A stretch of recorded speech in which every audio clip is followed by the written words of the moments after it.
কসবাকাণ্ডের পর এবার মেয়র ফেরহাদ হাকিমের পরে মুখ খুললেন সৌগত রায়। তার নিশানায় পুলিশ। আইন শৃঙ্খলা নিয়ে পুলিশকে তোপ দাগলেন তৃণমূল সাংসদ। কি করে কলকাতায় বিহার থেকে 9mm পিস্তল আসছে, কি করে পুলিশ? সীমানায় দেখার কেউ নেই, পুলিশ কাউকে ধরতে পারে না কেন?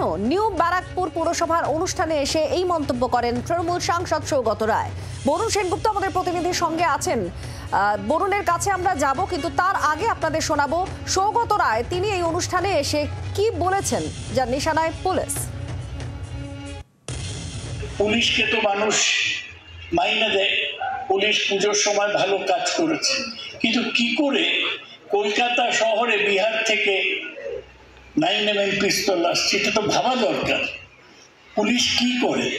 আমাদের যে বর্ডারগুলো আসে সেখানে দেখার কেউ লোক নেই, আর পুলিশ কাউকে ধরতে পারে না, এটা আমাদের ভাবতে হবে। উদ্বেগের জায়গা, চিন্তার জায়গা ব্যক্ত করেছেন তৃণমূল সাংসদ বরুণ সেনগুপ্ত আমাদের প্রতিনিধির সঙ্গে আছেন। বরুণ, তৃণমূল সাংসদও যথেষ্ট উদ্বিগ্ন এই পুরো ঘটনায়। তিনি প্রশ্নই তুলেছেন যে সীমানায় কি কেউ দেখার নেই, পুলিশ কি কাউকে ধরতে পারে না? এই প্রশ্ন একজন প্রবীণ রাজনীতিবিদের, তৃণমূল শাসক দলের সাংসদের গলায়। একেবারে দেখো, ফিরহাদ হাকিমের পর কিন্তু আবারও কিন্তু পুলিশকে নিয়ে প্রশ্ন তুলে দিল একেবারে সৌগত রায়। তিনি কিন্তু যে প্রশ্ন তুললেন, যে কাণ্ড কসবায় হয়েছে, সেই কসবার কাণ্ড যে পিস্তল ব্যবহার করা হয়েছে অর্থাৎ 9mm পিস্তল, সেই পিস্তল কি করে বাংলায় এলো, এবং পাশাপাশি তিনি আরো প্রশ্ন তুলছেন যে বর্ডার যে বাংলা বিহার যে বর্ডার রয়েছে সেই বর্ডার দেখার কি কেউ নেই, এমনটাই কিন্তু তিনি প্রশ্ন তুললেন পুলিশের উদ্দেশ্যে।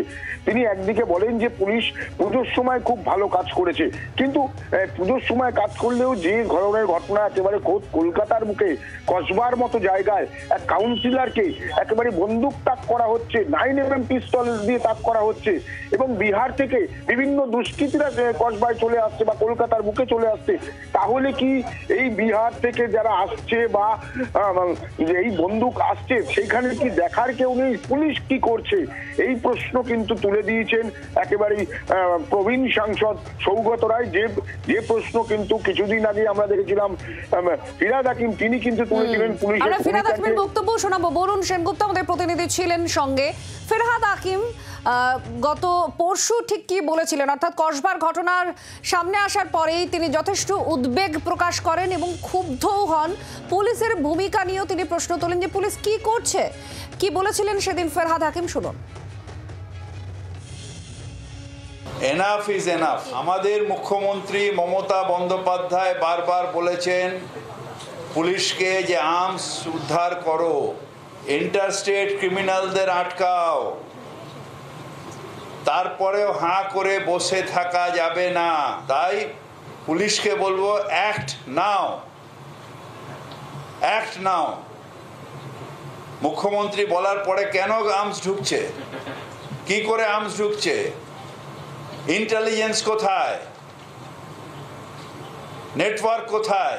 এবং প্রত্যেকটা অ্যারেস্ট আমি দেখছি যে বাইরের স্টেটের ক্রিমিনাল এখানে অ্যারেস্ট। এত বাইরের ক্রিমিনাল আসছে কি করে? Where is the network? বারবার মুখ্যমন্ত্রী বলছেন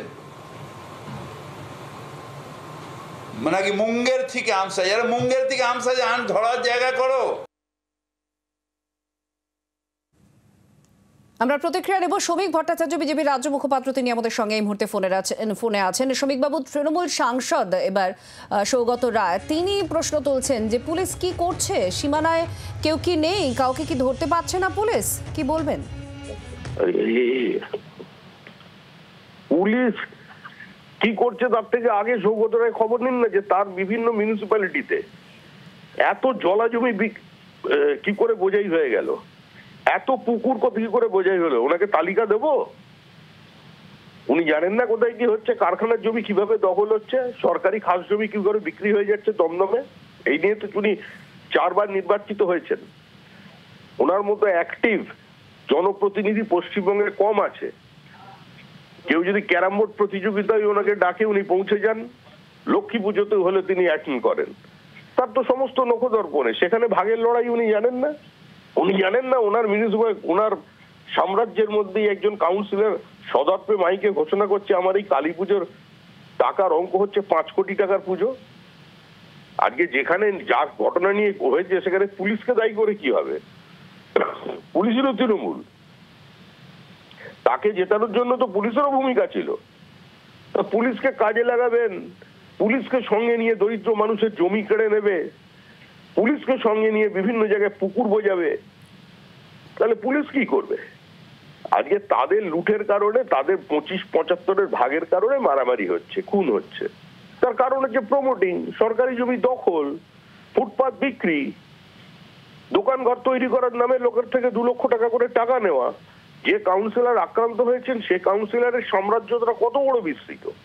আর এটা তার পারিবারিক গন্ডগোল কিনা বা কি অন্য কাউন্সিলরের সঙ্গে গন্ডগোল, সেইটা তদন্ত করে দেখুন। এসব মানুষের সামনে বলে ফেস সেভিং করা, পুরো বিষয়টাকে গুলিয়ে দেবার চেষ্টা যে উনি করছেন, এবং ফিরহাদ হাকিমও করেছিলেন। ফিরহাদ হাকিম জানেন না কলকাতা শহরের মধ্যে কলকাতা কর্পোরেশনের ওয়ার্ডে কোথায় কি প্রতিষ্ঠিত হয়েছে? সুতরাং এগুলো বলার কোনো প্রয়োজন নেই, এগুলো নিয়ে মানুষের কোনো শোনার আগ্রহ নেই, মানুষের কাছে এর কোনো মর্যাদাও নেই। বাংলার আওয়াজ, বাঙালির আবেগ, জি 24 ঘন্টা।